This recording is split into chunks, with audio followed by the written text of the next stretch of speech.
पश्चिम बंगाल में जैसे जैसे चुनाव की तारीखें नजदीक आ रही हैं, वैसे वैसे सियासी सरगर्मी बढ़ती जा रही है। पार्टियां चुनावी रैलियों में एक दूसरे पर आरोपों की बौछार कर रही हैं। इसी कड़ी में सीएम ममता ने पुरुलिया के मान बाजार में एक रैली को संबोधित करते हुए बीजेपी पर जमकर निशाना साधा।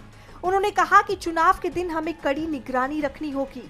बीजेपी की योजना हमारे गढ़ों में दोबारा चुनाव कराने की है। ये एक बड़ी साजिश है। याद रखिए, घायल शेर स्वस्थ शेर से कहीं ज्यादा खतरनाक होता है। मेरे हाथों से सारी शक्तियां छीन ली गई हैं। वो मजाक उड़ाते हुए कहते हैं कि मैं पट्टियां बांधकर घूमती हूँ। उन्हें डॉक्टर की रिपोर्ट देखनी चाहिए। मुझ पर हमला हुआ था और मैं प्लास्टर बांधकर व्हील चेयर पर घूमती थी। मैं कई बार खतरे से बच चुकी हूँ। दरअसल गृह मंत्री अमित शाह से एक इंटरव्यू में पूछा गया कि इस बार बंगाल चुनाव में क्या खास है, तो उन्होंने जवाब दिया कि इस बार ममता बनर्जी का पैर नहीं टूटा।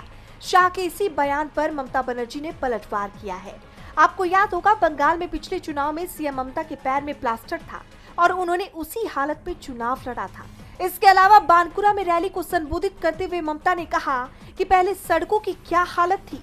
हमने कई सड़कें बनाई है, हमने कई पुल भी बनाए हैं, हमने कई जल परियोजनाएं भी बनाई है, हमने कई बंजर जमीनों को उपजाऊ बनाया है। आने वाले दिनों में हम और भी काम करेंगे।